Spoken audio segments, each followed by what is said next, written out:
안녕하세요. 오늘의 포토의 아나운서 김효정입니다. 박소희입니다. 오늘 효정 씨가 가져온 사진은 미사일 사진인데요. 저는 미사일을 보면 이 북한이 떠오릅니다. 네. 오늘 뭔가 새로운 소식이 있나 보군요. 네, 오늘 가져온 사진은 북한 소식이 맞습니다. 다름 아니라 북한이 2일 오전 동해안 원산 부근에서 동북쪽 해상으로 단거리 발사체 2발을 발사했습니다. 이 발사체의 사거리는 180km 내외로 북한 영해에 떨어진 것으로 파악되고 있습니다.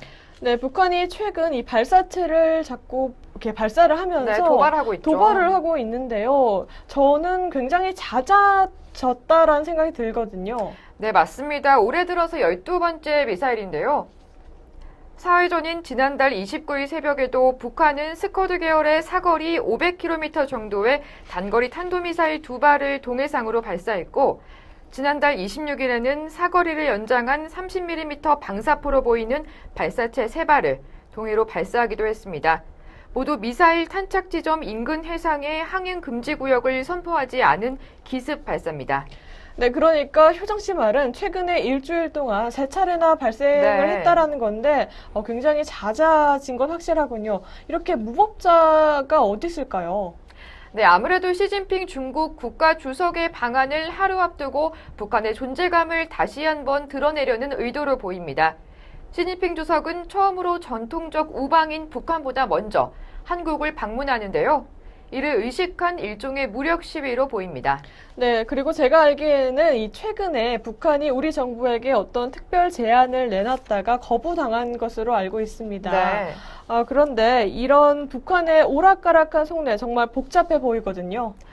네, 정부는 지난 1일 한미 을지 프리덤 가디언 훈련 취소를 비롯해 모든 군사적 적대 행위를 전면 중지하자는 내용이 담긴 북한의 특별 제안을 하루 만에 거부했는데요.